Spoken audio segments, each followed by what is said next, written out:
Fire Emblem Three Houses was best known for having a time skip. Fire Emblem Engage is best known for having a cutscene skip. Welcome to Triple Click, where we bring the games to you. Today we are talking about Nintendo's new Fire Emblem, a JRPG sensation full of tactical combat, anime protagonists, and a whole lot of tropes. I'm Jason Schreier. I'm Kirk Hamilton. And I'm Maddy Myers. Hello. Hey, hello there. Hello. It's us. Hello there. Once again, it is us coming at you for another episode. It is February 2023 is terrifying. Really chugging chugging along. Yeah. The year is really clicking along there. I'm not ready. No snow, at least here in New York this winter thus far, There is here. which is very sad. Definitely been snow in Portland. We had a white Christmas. Does not usually happen in Portland, Oregon, but happened this year. Well, nice. that's exciting. We got a little dusting over here, which is the kind of snow I prefer. Yeah. Just a little confectioner sugar off the top. a little, the best little kind. crop dusting for Maddy. Not enough to Yeah. gum up the works, just a little bit. Wouldn't call it crop dusting, but So, as you all out there may know, as you two definitely know, we are a listener-supported podcast. Did you guys know that? I knew that. I did know I that. knew that. I heard about that last week. Yeah, Maddie told me last week, and I remember. Yeah, you remembered from last week. Uh-huh. Yeah. Turns out we are not in a time loop. We can remember things. Well, because we are a listener-supported podcast, that means we rely on all of you fine people out there to help us make the show possible. And you can do that by becoming a member of our network, Maximum Fun. Go to MaximumFun.org/join today. Become a member. Help us make this show. And in addition to those fuzzy feelings I always talk about, you know, those warm, fuzzy feelings you get when you support your favorite podcasters, you also get monthly bonus content, including pretty much a bonus episode every single month from us. There's now a giant stockpile of them, so if you're a new member, you got a whole lot of content to sort through, including the one we just ran this week, which is basically us going through our One's More Thing of 2022, That is what where we we all settled talked on. about our favorite One books, our favorite more's shows, thing? our favorite movies, one more's thing. Yep. Our favorite podcasts and our favorite albums of the year. So that was super fun. Go out and check that out. And of course, we'll be doing another bonus episode in February and another one in March and another one in April and so on and so forth. One Yeah. more thing before we get going is, of course, we are doing a live show on May 18th. Yeah, we are. Just a quick Very reminder, exciting. tickets are for sale now. Get them while they're hot. You can get physical tickets if you want to come out to Brooklyn, New York, where the live show will take place, or you can get digital tickets if you just want to watch it on stream. And that is it for our kind of the boilerplate we needed to get out of the table way. setting. Table's been set. The table It's has time been to eat. set. It Kirk, what is. are we talking about today? We're talking about Fire Emblem Engage, the newest Fire Emblem game, and I wrote a little description of this Of game that I course. will now read to everyone. Excellent. Fire Emblem Engage, out now for the Nintendo Switch, is the latest in the storied series of tactics RPGs from Intelligent Systems. In it, you play as the Divine Dragon, a blue and red-headed chosen one who awakens after a centuries-long slumber, just in time to experience every single JRPG origin trope at the same time. Amnesia, check. A squad of plucky helpers in each of the game's major classes, check. A dead mom, check. Mysterious villain in a mask, multiple kingdoms each defined by a single attribute, and a protector on a horse who seems 10 levels higher than every enemy he fights. Check, check, and check. Before long, you'll be adventuring through those various kingdoms, fighting the armies of an ancient evil. The usual thing. You will do so across dozens of the grid-based tactical battles that the Fire Emblem series is known for, where a complex series of checks and balances, swords beat axes, axes beat lances, fire nukes armor, and arrows will straight up murder anything with wings. Those make every decision matter, particularly if you're playing with the now optional permadeath mode turned on. Engage largely hews to the established Fire Emblem formula. Its most significant new idea is a collection of emblem rings, which allow their wearers to summon the spirits of past Fire Emblem characters like Marth and Girl Marth and a bunch of other people that I don't know and I can't keep straight. But redheaded. Yeah, there's Marth. redheaded Marth. Who could okay, forget? but I'm guessing a lot of longtime fans of the series will probably enjoy, so more power to them. All the while, characters will grow closer to those they fight alongside, unlocking perks, stat boosts, and new conversation scenes, though those social elements are significantly pared back compared with Engage's predecessor, Three Houses. And that's basically it. All three of us are playing codes that we received from Nintendo. I think we've each played different amounts that we'll talk about, but let's get into it. What do you each think of this game? Maddy, I know that you're a little more positive on it than Jason, so let's start with you just so we can start on a slightly more positive note. I'm starting to like it. It was a rough hang for me at first. I had been warned by my Polygon coworker, Mike Mahardy, about the story. He basically was like, you should skip every single piece of dialogue. And I'm not doing that, but I can understand why someone would. Because at the outset, there's quite a lot of dialogue that feels to me like placeholder dialogue. And it just, I don't understand why it's there. But the combat, really fun. I've finished Midnight Suns, reviewed the Deadpool DLC. I don't have any more Midnight Suns to play. I needed a new head empty, endless strategy game, and this is definitely fulfilling that for me. And about 10 chapters in, Kirk, do you remember when the story changes? You meet the desert characters, and I actually like several of them. They're quite funny. And over time, I've decided that I think this game is funny, perhaps intentionally so, and perhaps not. But I've started to laugh a lot more at aspects of it that are very, very corny. Like there's this one character, Alchrist, who's a prince, and he's the younger brother of another prince. And his whole deal is that he'll apologize for absolutely everything. And I just including killing people in combat. Yeah, he will apologize after like getting a critical hit and murdering a dude. He'll be like, I'm so sorry. You deserve somebody better than I am. That's all of his lines. And at first it really pissed me off. I was like, Alchrist, shut up. You're so irritating. You're like the embodiment of low self-esteem. That's not a character.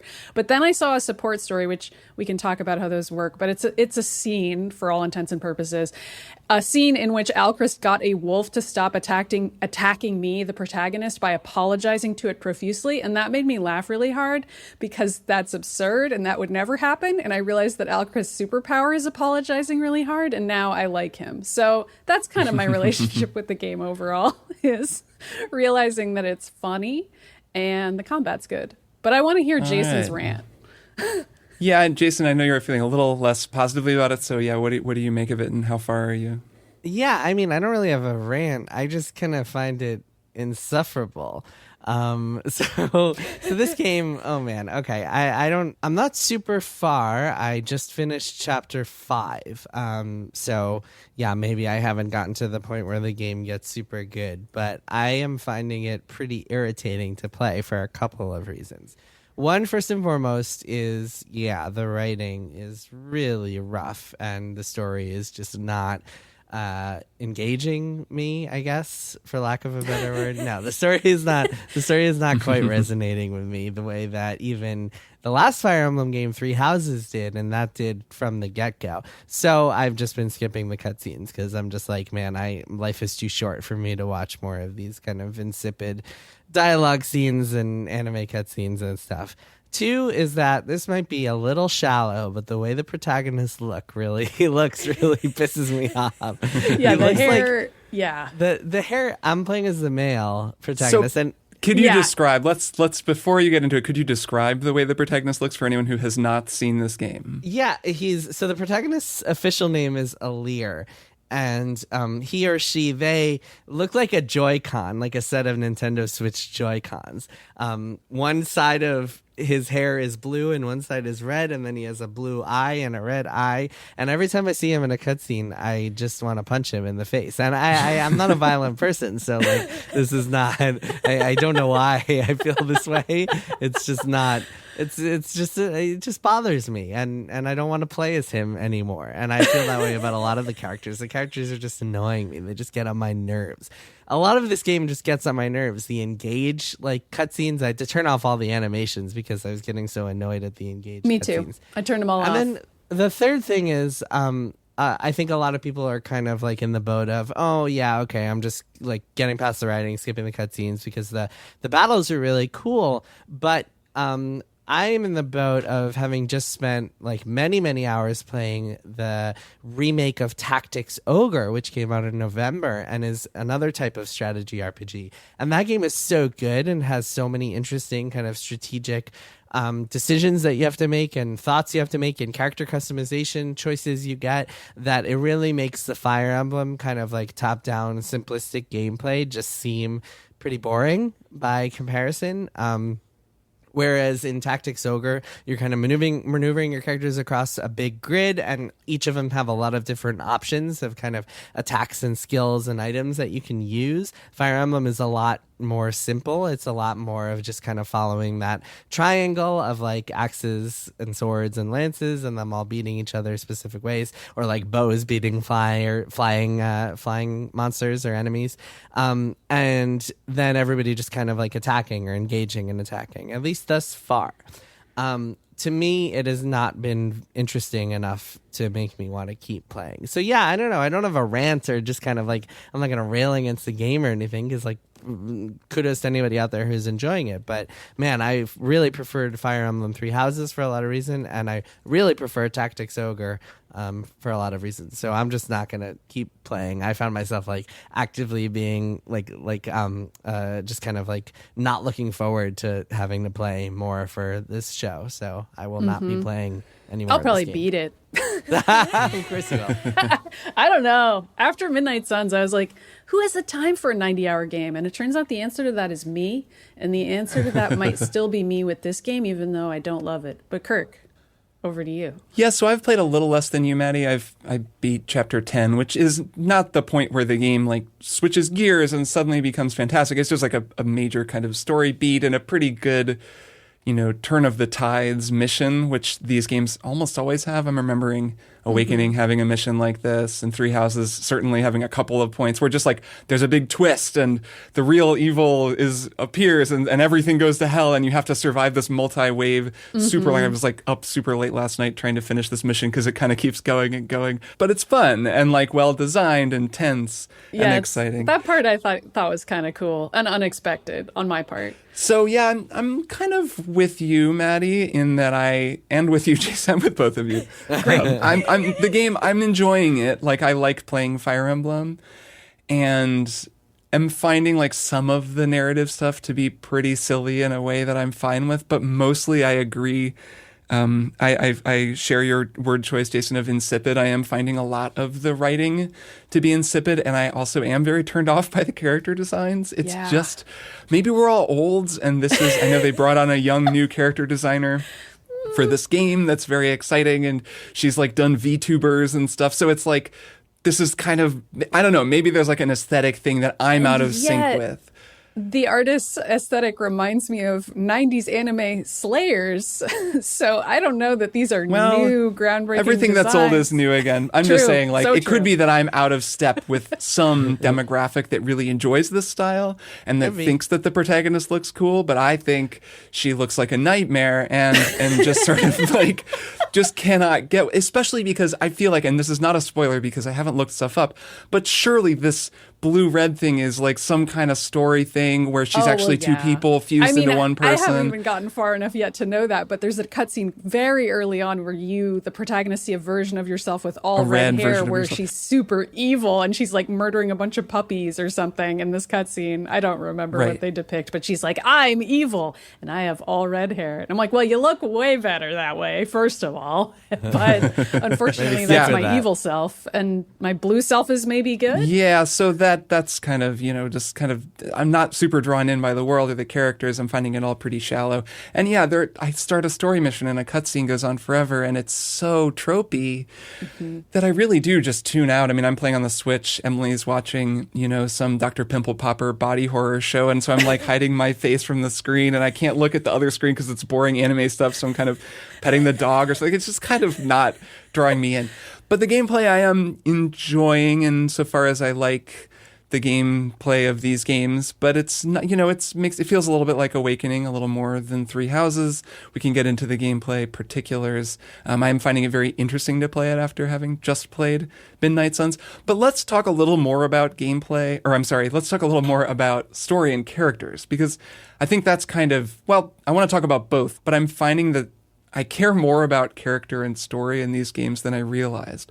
So this game is written by some of the same people that wrote Awakening, and it feels kind of like Awakening insofar as like Three Houses was this interesting move toward much more of the kind of dating sim, social sim stuff. It felt more like a Persona game where you're running around this whole school.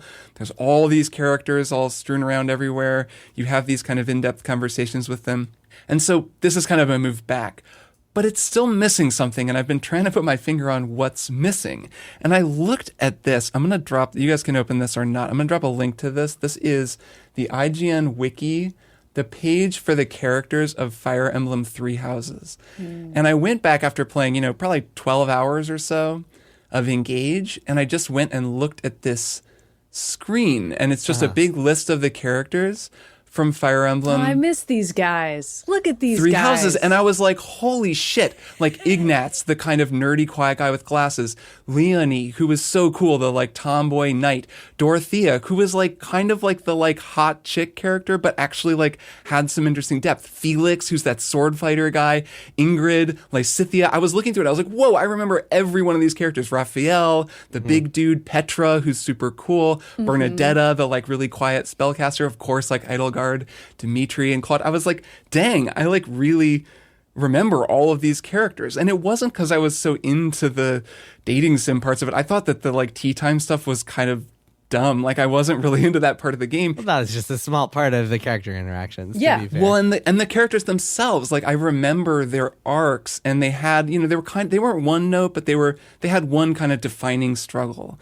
And it could be that some of the characters in this game, like I'll get to know them a little bit better, but those characters were defined. The characters in Three Houses were defined right from the start, really strongly. Like there are some characters who were religious, so you'd see them in the chapel all the time, and that was just kind of a thing about them. Then look at the professors. Remember the professors? Like, oh, man, like all of these, Catherine and Manuela, who's like this lush alcoholic, and Shamir. So anyways, looking at that was kind of instructive for me to understand what it was about the character design that helped anchor me in the game and made me invested in the story. Because the actual story of Three Houses, it was fine. There was some cool stuff with like Edelgard and all of that.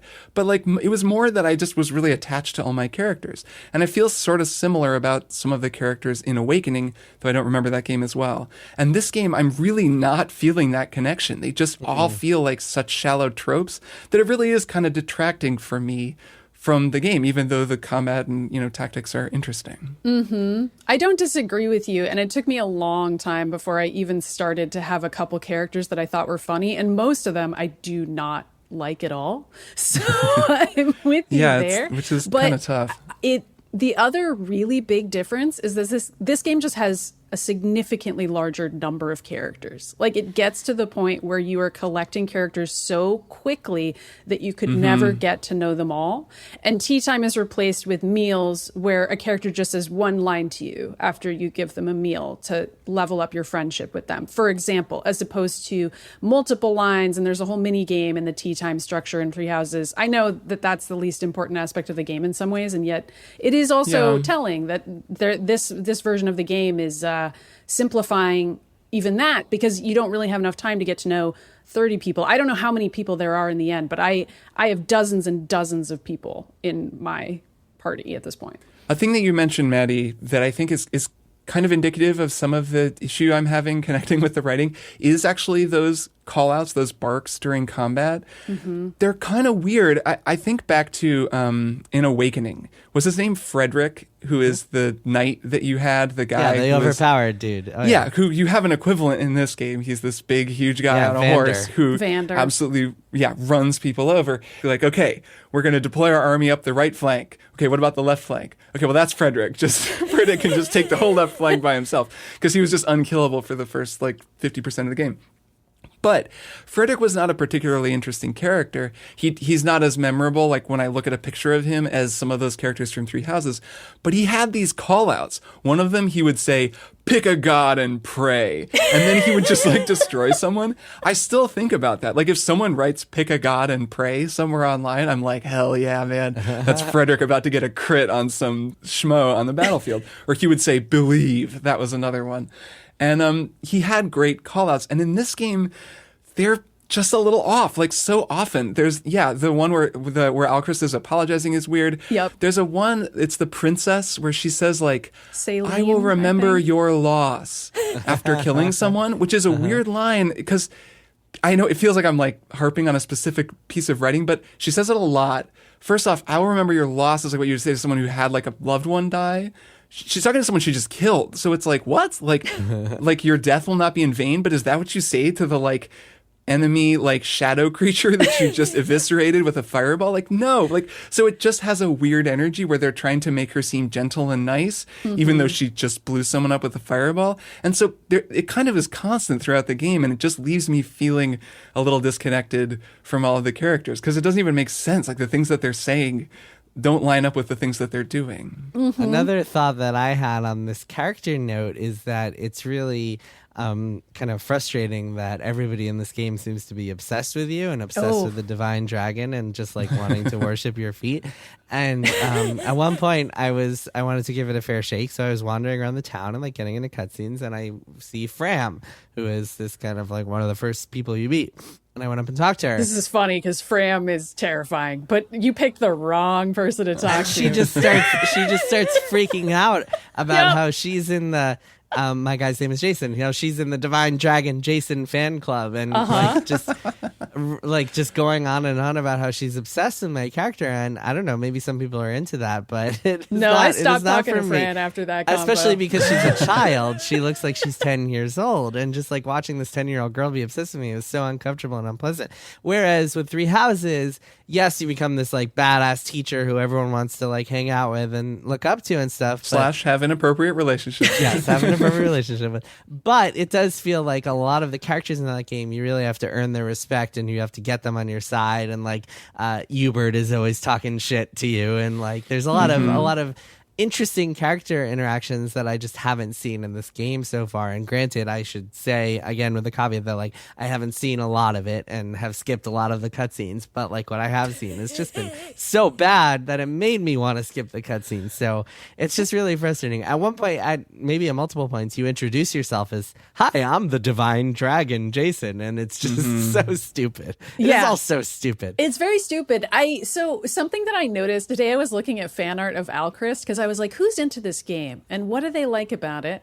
And so I was just looking at a bunch of fan art, and somebody was added a laugh track to their cutscenes, which first of all was incredible. I got to find this tweet and share it in the Discord for people because that really changes the game a lot. It makes it so much more uncanny and yet also feels like it belongs there.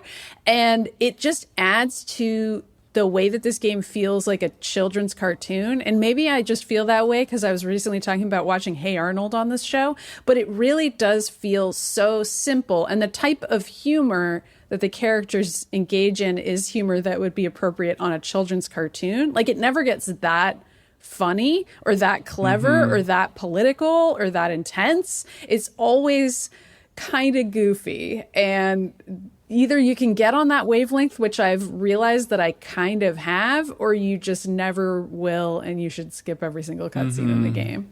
Yeah. And so I think that like the character and gameplay, at least for me, the story and gameplay can't really be separated, and you can't really have one without the other, because I think one of the reasons, again, thinking back to what I really liked about Three Houses, and I love that game. I played through it all, or most of it at least until way past the time skip. One of the things that I really loved about Three Houses is that even though the gameplay was pretty simple on a moment-to-moment basis, just the grid-based going around and attacking is not super complicated, especially compared to other strategy games. One of the things you can get out of it, and it makes it exciting, is pairing up your characters and building your support levels, and like knowing that you're going to get to unlock cool new cutscenes and like have interesting interactions with them down, like when you go back to your monastery or your base later on. And losing that for me, it just makes me lose all of my interest in a Fire Emblem game, because that to me is really important. And so for me, it's impossible to just like, I was talking to our buddy Russ Freshtick of the Besties, our friends of the show, about this, and he was like, yeah, just skip all the cutscenes. I was like, no, there's no point in me doing that. It's not engaging enough for me, just if I do that. Mm-hmm. Right. Yeah, that it isn't. I think it's a good example of why story can matter for a game like this, just because it's weird. Like I keep saying that it kind of tied me to the game, or it makes me feel pushed away, but it does just tie me to what's happening in a way that isn't essential. I mean, most of what I'm doing is tactical combat and making fun decisions and figuring out the best way to move around the board. But having that little narrative anchor does matter to me. I have realized that with this game, especially having played Midnight Suns, which totally gave me that, and then also gave me a very different kind of tactical combat. Mm-hmm. So I want to talk a little bit about the combat too. For starters, actually, before we get into the combat, like the nuts and bolts, I'm curious about permadeath, because I actually think there are a couple different versions of this game, and that it plays very differently depending on a couple of choices you make at the beginning. So what difficulty and like permadeath, are you both playing normal with permadeath, or how are you both playing it? I'm doing normal without permadeath, which is the most kids cartoon level possible version of this game, and feels in spirit with what Fire Emblem Engage is trying to achieve, if I'm being honest.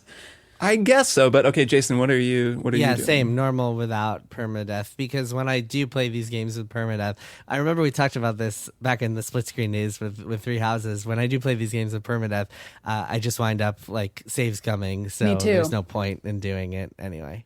I have less fun when I do that, especially when there's random crit chance with an enemy. I get very annoyed because I'm like, okay, that character died and I have to redo this entire section to save them. Yeah. I'm not having the emotional experience of, oh, I guess I just lost this person in battle.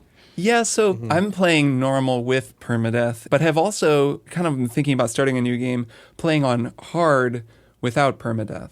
And I kind of think those are two very different games, and I think that this game might be really good, just from a gameplay standpoint, on hard with permadeath turned off. So I'm similar to the two of you in that when I play with permadeath, and I'm remembering this now playing it, yeah, like a death is unacceptable to me, and so I will reload a save. But in this case, you have a time crystal, which is something that was introduced in Three Houses, or I know that was in Three Houses, where you can, on normal difficulty, you can crank that sucker back as many times as you want and undo the entire fight. So it's a built-in save scumming system that lets you undo everything. Also in Tactics Ogre, by the way.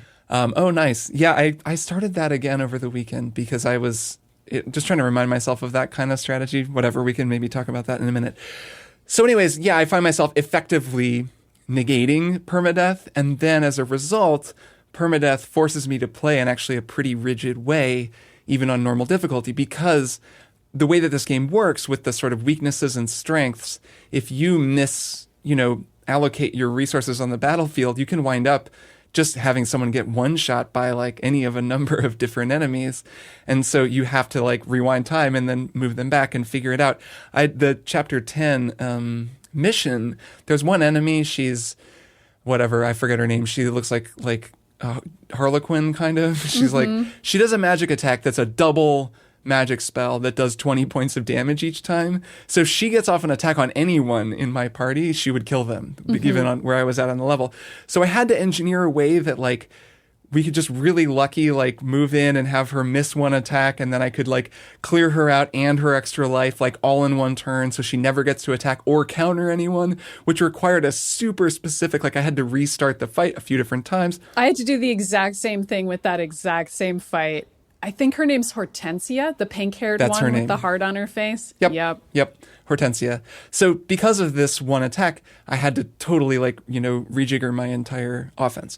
So which then is like not that fun of a way to play, especially if you played on hard and turned off permadeath. I feel like in that case, it would be more likely that I'm like really having to use the systems. Like you do have to use all the strengths and weaknesses and all the special attacks. The Engage system is really cool because it can give your characters new attacks that they didn't have access to before. Here's a sword, but this sword beats lances. So if you power up before this attack, you're going to, be able to break this lance attack. And then you have to be strategic with like where they're going to recharge their Engage before you go into the next phase of the fight. There's a lot of stuff like that you have to pay close attention to. But if someone dies, you have to be scrappy and you have to adjust rather than just rewinding time and figuring out the optimal way of doing it, which actually isn't quite as fun. So I'm curious if either of you have any thoughts about just how permadeath affects the game or how it affected you, I guess, playing with it turned off. Yeah, I mean, even though I'm playing with it turned off, I'm still going back and trying to save everybody as often as possible because sometimes I just want everybody there for tactical reasons. I mean, the game never gets that hard on normal, but that Hortensia fight you're referring to is a round where I was like, okay, there's actually a difficulty spike here. I want to make sure I keep all my guys alive so that I know what I'm doing here and who I have, and I'm not several turns ahead and I'm like, wait, I don't have anybody with a lance anymore? Dang it. Which is annoying.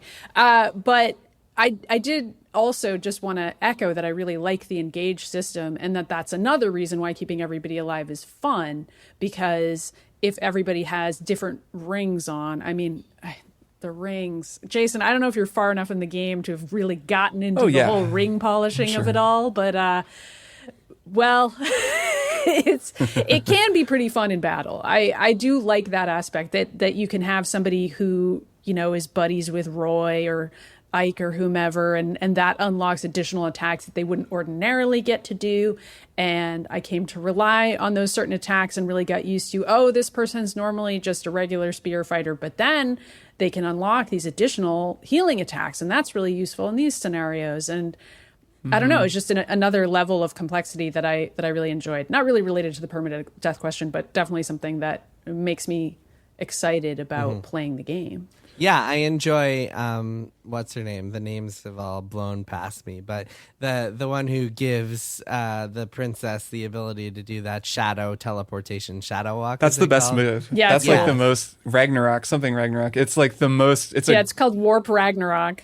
Warp Ragnarok. Yeah, this is an ability that once you activate, she can go to anywhere on the battlefield and unleash a devastating magical attack, which is pretty groundbreaking mechanically for this series. Like, it's a real game changer. It is, although with permadeath, obviously it puts her at risk. Oh yeah, you got to be really careful how far you teleport her away. Yeah, it's smart. It's a smart system. So yeah, maybe if I play a bunch more, maybe I'll unlock more stuff like that and get more into it. But like, no. I mean, that's the part I've found fun for what it's worth. Yeah. I don't expect you to continue, but as you get more rings and more abilities, you kind of end up in more scenarios where different exciting things can happen, and also your enemies have rings too, of course. I don't think that's some big surprise to learn. Yeah, the first time someone does Warp Ragnarok to you is not a fun moment. Yeah. It's like, oh no, I know how all of those enemies that I nuked with this felt. Another reason to not play with permadeath. Yeah, so the actual combat I think is good and is interesting because I've played so many tactical games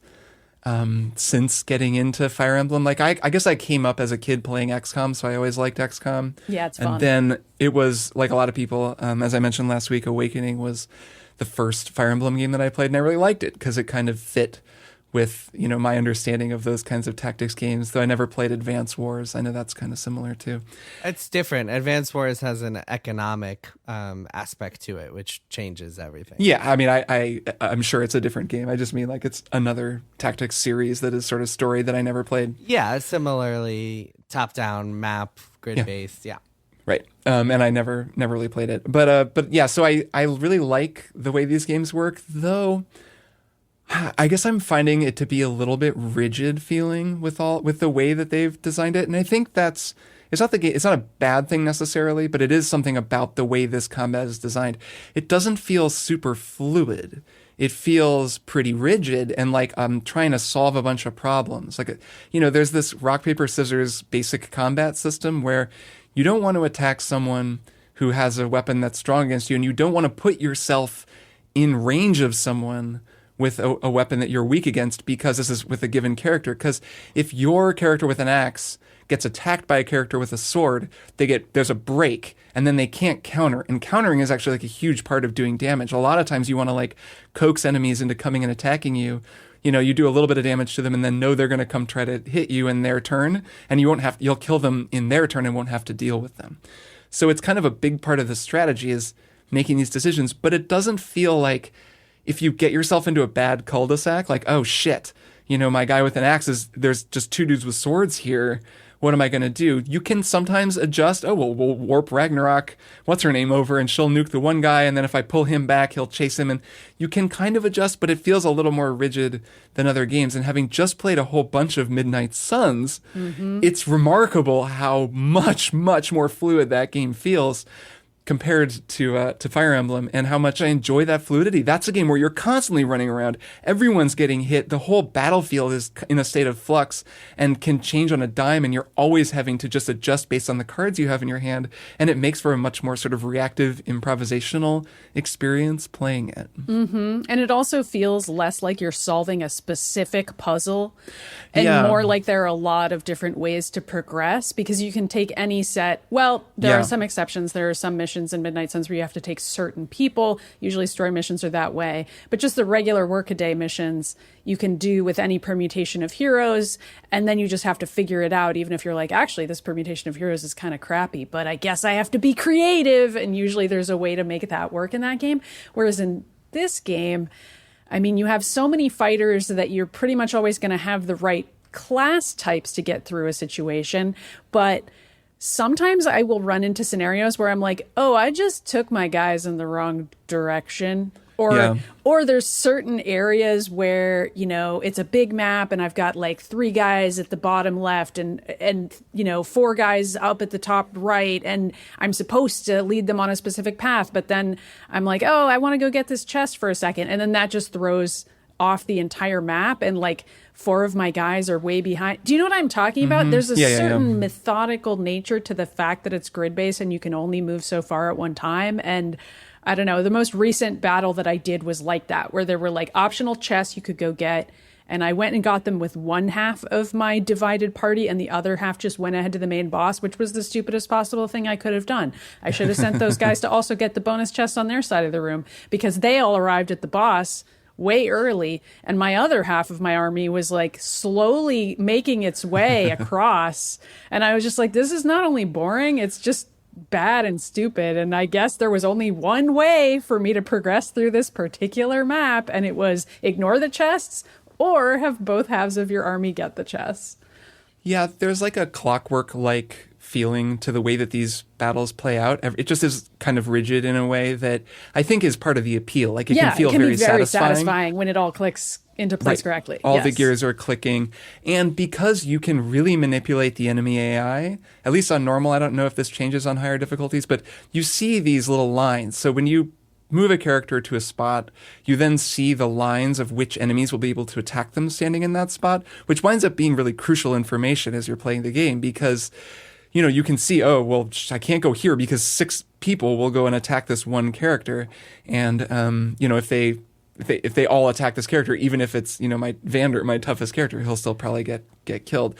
So then you wind up manipulating the AI in this way, like, okay, well, I'm just going to go here because that means that 2 of them will come up and we'll kind of draw them out. I'll stand next to this column so only 2 of them can see me from here. Yeah. And you can also do the thing where it's like, I'm just going to like line up my entire force 1 square behind where the boss is going to come out and like attack them, and then we'll just get everyone super ready, we'll all heal, we'll like take 6 turns doing this, and then we're just going to move in and just absolutely mop the floor with everyone in our way because we all have a turn, which I do all the time in these games and is a satisfying move. I mean, it's similar to the like RTS move where you're playing the AI in StarCraft and you build up your huge army and then you just have so many of them and they're sitting right at the, you know, at the border and they can just go run over the enemy. Like, that's satisfying. It's just a different kind of satisfaction, and it's one that I'm finding it's kind of rigid. Like, at first I was like, well, I'm manipulating the game because I can see when the characters are going to come attack. But then I start to feel like, well, actually, no, it feels like the game is manipulating me. Like, I can only go to these certain places and I don't feel free to just experiment and try things. And some of that I do think would maybe be lessened by playing with permadeath off and then making up for that by playing on a higher difficulty. Because then it's like, well, I don't know, let's just see what happens. Like, let's send everybody in. If someone gets killed, well, they get killed and we'll see if we can beat the mission. And if we can't, well, then we'll play it again and we won't, you know, they won't die. Which just seems like maybe that would be a more enjoyable way to play this game. Maybe. I'm thinking about going back and playing Awakening. Should I do that based on what I've described? I mean, Awakening is good. I've never played it. I should clarify. I've never played it. I haven't played it since it came out. This is on 3DS, and it's good. I mean, I really liked it. It has great music, and I should say the prep music in this game is good. The prep music in every Fire Emblem game, this is the music when you're getting your forces ready. But in this game, it's really good. It's probably not quite as much of a banger as the Three Houses prep music. It's probably playing behind me right now as I'm saying this. But I love the Fire Emblem prep music. It's like my favorite genre of music. Maddy, I think you should play Tactics Ogre instead. My vote. That's an interesting idea because I've thought about that as well. It's a really different kind of strategy, but it's good. It is like I like that kind of. What's the rigidity versus fluidity situation in Tactics Ogre? Well, I'll answer that in a second, but also I just want to add that at some point Square is going to finally release that remaster of Final Fantasy Tactics, which is really the granddaddy of all these strategy games, and really the cream of the crop. Tactics Ogre, I mean, I would say it's... I don't know. I think it's pretty fluid in that you have a lot of options at any given time. It's also a lot a lot more crunchy in that you have to spend a lot of time thinking about your builds and customizing your characters and getting equipment for each one and going through shop menus and stuff like that, which is something you don't have to worry about quite as much in a simpler game like Fire Emblem. That said, you have a way, way higher degree of customization, and you can like run an entire party of just like the same class of character, like all warriors if you want, or you can have this like diverse party full of like all sorts of different like warriors and death knights and clerics and whatever. So there's a lot of options and a lot of spells and a lot of weapon types and a lot of weapon skills. So a lot more options in Tactics Ogre. That sounds pretty cool. Say. It also, the way it unfolds is that each character goes one by one rather than like each army taking a turn, which I think is a significant difference. Significant difference, and is way well. I don't know if one is better than the other. Yeah, but certainly allows for more strategy. Or just different strategy, I suppose. Different strategies, but more interesting decisions on a moment-to-moment basis, I think, because you have to account for who's going when and think about that with every move you make, as opposed to just kind of bum rushing your army in the way that you two were describing. Yeah, and I should say, I think that on higher difficulties, and if you play this game more, this is back to Fire Emblem Engage, I think that it is actually quite a complex game. There's a lot of stuff going on with the rings and the abilities you unlock and rolling new rings, and you can make pretty customized like characters, and then I think that matters more and more on the higher difficulties. So, I think all three of our understanding of the game is a little bit limited just because we've all been playing on normal difficulty, and we're only in the, first act or two. But that I think still like the first act of a game matters, and I do think this game makes some missteps in the first act despite its strength. So I agree. Kind of a mix on it. Well, all right, that's Fire Emblem Engage, Maddy. I'll be curious if you beat it. I'll be curious if I keep playing it because it is pretty playable. It is pretty fun, but there's going to be a lot of stuff competing with it. I know, and at least one of those games competing with it. We'll talk about after we take a break and come back for one more thing. They can be anywhere, at your office, in your car, and they are wrong. My mom says that the Grey House didn't exist, but she's wrong. He just does it wrong. Someone in your life is wrong about something. Something small, something weird, something vitally important. Only one person has the courage to tell them just how wrong they are. You know what you did was wrong, but your daughter is a liar who eats garbage. They call me Judge John Hodgman. Listen to me on the Judge John Hodgman podcast. If someone in your life is doing you wrong, don't just take it to court. Submit your case at MaximumFun.org/JJHO. Hi, I'm Ketchup. And I'm Socks. And I'm Ball Bearings. And I'm Pigeons.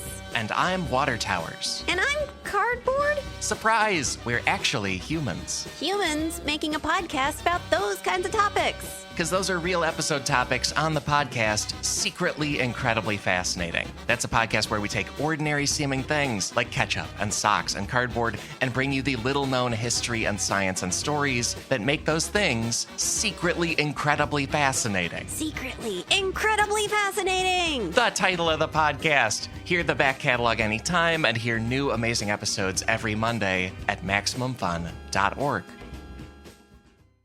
And we're back for one more thing. I'm going to go first because I played a video game, and this is a video game podcast, dang it, and I'm going to talk about it.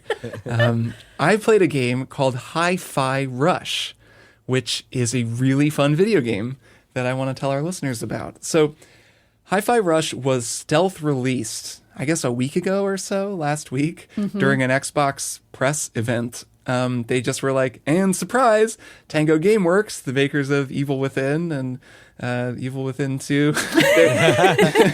Ghostwire Tokyo. Ghostwire Tokyo, sure, right, that weird one.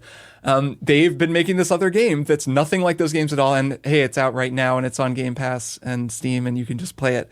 So I've been playing this thing on PC, on Steam Deck, and really liking it. This is the best kind of stealth release where it's not just a game that comes out of nowhere. It's also like super, super fun. And then for a lot of people, because they have Game Pass, they can just play it. They can hear me talking about it and go play it right now, which is fantastic. So this is a rhythm action game where you play a dude. I don't remember his name. He's a kind of everyman protagonist in the, he's a very generic protagonist, but actually kind of a charming character in a way that I wasn't expecting. Chai is his name, by the way. His name is Chai. That's right. And this is a very cartoony world. It looks a little bit like Jet Set Radio. The vibe is a little bit like Sunset Overdrive, if those are some points of comparison. Very colorful, silly, very futuristic, and very cartoony. He goes to this big, wonderful corporation that's like a kind of mega corp in the future that is offering a new program where everyone can get new powers from them, and they want a bunch of volunteers, and he volunteers. And he has like a broken arm, and he's put into this machine, and it turns out this is all very sinister, and this is a very sinister corporation. The machine is just sort of doing tests on people, and it replaces his arm with a robot arm, and then in a mistake that isn't supposed to happen during his transformation, his iPod falls into the machine and then is implanted into his heart. So kind of like Tony Stark, has the robot heart. This guy, Chai, has an iPod in his heart. And so now the music that he's listening to, because he loves music, he wants to be a rock star, but instead, here he is. The music that he listens to is now pumping through his whole body, and for reasons that maybe get explained, is also pumping through the whole world. So he is now, you're in this big factory, like this kind of whole corporate kind of city, I guess. That's like very corporate, colorful city. And you're fighting your way out, fighting a bunch of robots because you've been deemed a defect by the whatever overseeing powers that be. And the whole game is on this pulse. And the pulse matches up with the soundtrack. And I mean, it's a pretty good soundtrack so far. First track is a Black Keys track. There's the first boss is a 9 Inch Nails track. It's like pretty rockin' stuff. And everything matches up with the downbeat so far anyways. I think there's some triplet stuff, mostly downbeats. And you're just like attack, attack, attack, double attack, rest, attack, attack. He runs in time, enemies move in time, and it's super, super fun. It's really satisfying to play because no matter how in sync you are with your attacks, the character moves in time. And I know it gets harder as you go. I've seen some people talking about this being like, actually, this gets pretty hard and I feel like my rhythm sort of sucks and I need to work on it. But at least in the early goings, it's been really fun. Just, I don't know, getting in the groove and like going along through this game, this like really colorful rhythmic game. So I'm loving it. I wasn't sure what to expect. It started and I was having some Sunset Overdrive flashbacks like, oh man, like, is this going to be, like sort of a really annoying vibe? And it actually winds up just being weird enough to be charming. Like, it is silly. It is a lot of, smash cuts and funny text. And there's a cartoon cat that like talks. And then, like every character is a really cool kind of like alt kid. And his weapon is a big flying V guitar made out of metal. Like, it could be insufferable, but sort of it's working for me for whatever reason. Like, it's cringe, but in the right way, I guess. So I don't know. I'm really enjoying it. It's super fun. If any of that sounds good to anyone, and you have Game Pass in particular, give it a shot. It's called Hi-Fi Rush, and it's a good game. I didn't realize it had licensed music in it. I knew it was a rhythm game, but I didn't realize it was like 9 Inch Nails is in this game, etc., etc. That's cool. Yeah, it's like, as far as I know, it's all that way. There's some stuff that sounds like original compositions, like in the levels, but it kind of mixes in and out, I think. It's cleverly done. It's cool. Like, the whole game is really in the pocket, which is neat. Sweet. Maddy, what is your one more thing? The most wildly different pivot possible. My one more thing is a movie called Women Talking that Dina and I watched last weekend, and I'm obsessed with it. And I I'm going to try to convince you two to watch it because I think it's freaking incredible. I've heard it's good. And it's okay. So you know the movie 12 Angry Men? You guys familiar with this premise? Yes. It's just 12 guys in a room. They're a jury, members of a jury. They're just debating whether a murder suspect did it or not. The whole movie is just these 12 guys talking. This movie is like that. But the women who are talking are members of this Mennonite cult. And some of them have been raped by some of the men that are part of their cult. And they are deciding what to do about it and whether they should leave the cult and how they would go about punishing the men if they were to stay and what recourse they have. And it is like a psychological thriller whereby you are just riveted throughout this entire film to every possible twist and turn of the conversation. And you realize that there is not an easy answer to any question that is posed. They have very little recourse currently, but they have some recourse. Like they've been given permission to make a decision about what to do, but within extremely specific parameters. And I don't know. It blew my mind. I mean, I love a movie where it's just a room of a bunch of people talking, and it sounds kind of like a play, but it's not, because the way that it's filmed, it just the close-ups and the way the really weird long shots, experimental sound stuff where characters are far away and you can't hear them. I guess the only other thing I'll say about it, just as like a warning, there is no depiction of the rapes happening, but they instead show you the aftermath of it. So like you'll see women with bruises or bleeding, because the whole movie is just kind of focused on these women's experiences and what they're going through. So they don't necessarily show you men's perspectives, except there's like one male character who's incredible. I don't know. I really recommend it. It's so Nice. good. And I did not know that it was based on a book. And I also did not know that that book was inspired by a true story of this having happened to some women, and the author sort of speculating as to what maybe happened after that. But I would say don't look into that, because the main thing about this movie that works so well is that you don't know how it's going to end. And so when you're just hearing the women debating all their options, you can sympathize with them and be like, well, how are they going to get out of this one? And then another one will be like, well, what about X and Y? And you're like, dang it, that's also going to make it even more complicated. It's just gripping. It's really good. So it's called Women Talking. I really recommend it. Hope it wins the Best Adapted Screenplay Oscar. I'm rooting for it. I think it's really, really good.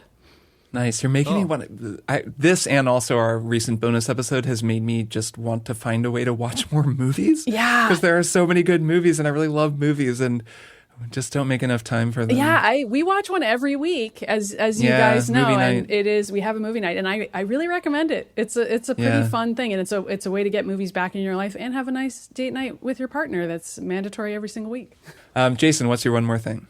My one more thing is a TV show on Peacock called Poker Face, starring Natasha Lyonne, who is really quite an actor and quite a person. Phenom. She has this fascinating story. Natasha Lyonne, of course, is from Orange Is the New Black and Russian Doll, and has this kind of iconic voice, this scratchy voice that sounds like a lot of New York Jews that I know, a lot of Scarsdale, a lot of women in Scarsdale kind of sound like that. But she really owns it. So in the show, she plays as this lady. Oh, it's also the show is also executive produced by Rian Johnson, of course, of Knives Out, and it's part of the Star Wars universe, right? Or yeah, it is part of the sequel to The Last Jedi. That the broom kid at the end of The Last Jedi is actually Natasha Lyonne in this. I'm kidding. No, that's a joke. If you're a listener, you don't know about Poker Face. I'm kidding. It has nothing to do with Star Wars. It's a murder of the week type show. I've only watched the pilot so far, but I'm really into it. So Natasha Lyonne plays this casino waitress who has this ability to tell when people are lying. So she can look at you and you say something and she immediately just knows, and she just has this gut feeling and can tell. So it's her catchphrase, which is bullshit. Bullshit is her catchphrase. And obviously that can be a very useful skill. And we find out that before the events of the show, she was using this to just like go around the country and just scam people out of their money in poker games, because if you know when people are lying, it's pretty easy to win in poker.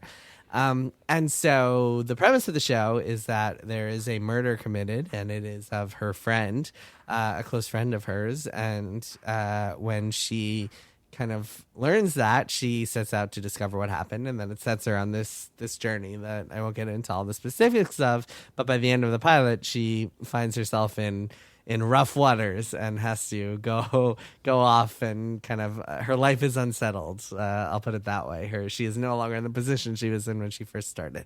And yeah, it's really cool, and I'm really curious to see where the show goes, really interested in watching more, and really blown away by how enjoyable it is to watch and how enjoyable she is to watch. Not surprising given that this is Natasha Lyonne and Ryan Johnson, but yeah, looking forward to watching more. It's a really cool show, and I recommend it. Kirk, I know you've watched more than me. Does it stay consistently good? It does. Though it is interesting, I'll say, it is very much a formulaic TV show, and it's a little looser and a little just kind of lighter than I was expecting, even based off of the pilot, because the pilot is written and directed by Ryan Johnson and is slick, man. I mean, the lighting, the camera movements, the way she looks, the way the rooms look, everything. Very You're like, noir. wow, this Very feels like I'm noir. watching a 70s noir, detective movie. The show becomes a little shaggier than that as it goes. It's because it's very there's a formula. It's an open mystery story, which is where they tell you what happened at the beginning. You know who did the murder. And then the fun of it, and the fun with her ability, is that you know who's lying because you know what happened. And you know she knows because she knows anytime someone lies. So you'll see them lie and you'll be like, wait a minute, did they just lie? And they'll say 4 things. You're like, actually, those were all true, even though that's the killer. They didn't say anything untrue. But then sometimes they'll be like, I forgot where that thing was. And you're like, no, they knew where that thing was. And then you see her react and you're like, she knows. And so it's kind of fun watching her piece it together because of her ability. But it is it's just a little looser. There's a little suspension of disbelief. It feels like watching Columbo or whatever. It has a kind of or Murder, She Wrote, lighter, which apparently was the direct Yes. influence. Which is totally fine with me. I feel like Oh, yes. in the modern era of all these tight, amazing scripted shows, I welcome the return of a Columbo type show. So, and that is certainly how I feel as well. It is not as prestige-y as I might have even thought it would be based on the pilot, but that's fine. It's really fun to just watch this show in kind of the same way that Star Trek Strange New Worlds was fun, where it felt like this really kind of feels like watching The Next Generation. This is just watching an episode, Freak of the Week show. It kind of has the same vibe. So I enjoyed the first 3 or 4 episodes, and there's always a great guest star. It's always, people are having a great time. The cast is out of control. So the pilot stars Adrian Brody, which is very fun, and he's great in the role. He's fantastic. That's great. I haven't started it yet because we thought it was going to be kind of heavy, and so I'm so relieved to learn that it isn't going to be, and instead sounds like it's going to be like Elementary or any number of other kind of mystery of the week shows that we've watched and loved. I was going to watch it anyway. I just thought it was going to be more of a intense ride. The vibes I've been looking for and got a little bit of are Veronica Mars. Yes, so we'll see if that keeps up. Interesting. I'm very excited. It does have some Veronica Mars, though no voiceover narration, which is perfectly fine. But yeah, it's a little hard boiled. It's R-rated. There's the murders. There are people that you like will be killed in kind of brutal ways. Sometimes. Oh, people die? Oh no. Yes, there are some deaths, Maddie. Unfortunately, Hard to imagine. But yeah, Wow. it's a good show. I'm psyched for the rest of the season. There is. Well, they toggled permadeath on for this show. Okay. They don't Unfortunately, come there back. is. Okay. Imagine No, if only in permadeath flashbacks. was a thing. Permadeath is such a funny word. It is. It's such a video game word. I know. permadeath. Only in games. It's hilarious. I feel like somebody should make a video game-esque show where permadeath is turned off and you have to use the ghost to figure out the murder. I may be describing the plot of Murdered Soul Suspect, a video game from a very long time ago that I liked. You know that game, You Only Live Once, where you it's a platformer. Do you guys remember You Only Live No. Once? It's a platformer where I'm trying to remember how it even works. You're playing and it's side scrolling. It's like a flash game. Yeah. And it's side scrolling and then you're jumping and then you die. But And then that the you're game's just over dead. forever? Well, and then it's all this stuff happens. Your character is just dead, but ambulance comes and there's people around and it's a whole thing where you died, That's a but good the bit. world keeps going, which is pretty clever. And then I think they turned it into more of a game. Anyways, I'm half remembering it, and we're out of time. Amazing. But we'll do an episode on permadeath down the road. For now, That's it. We did it. We made an episode of Triple Click. We did a great it job. again. I'm really proud of us. I think next week we're going to talk about a game that we all like more than this week. So look forward to that. Totally More different positivity game, coming too. next week. It's funny to think Yeah. about Fire Emblem Engage competing with the game we're going to talk about next in any way. I like that we're all Use that as a being clue. mysterious. Like, people are going to have to guess what game could it be. What could it be? I guess it could be a couple different things. It's not It's forspoken. Mario. No, Yeah, it's not. it's, or is it's it? not. Or is it? You'll have to find out next week. Until then, Keep you in I'll suspense. see the two of you when I see you. See you next week. Bye. Triple Click is produced by Jason Schreier, Maddy Myers, and me, Kirk Hamilton. I edit and mix the show and also wrote our theme music. Our show art is by Tom DJ. Some of the games and products we talked about on this episode may have been sent to us for free for review consideration. You can find a link to our ethics policy in the show notes. Triple Click is a proud member of the Maximum Fun Podcast Network, and if you like our show, we hope you'll consider supporting us by becoming a member at MaximumFun.org/join. Find us on Twitter at TripleClickPod, send email to tripleclick@MaximumFun.org, and find a link to our Discord in the show notes. Thanks for listening. See you next time.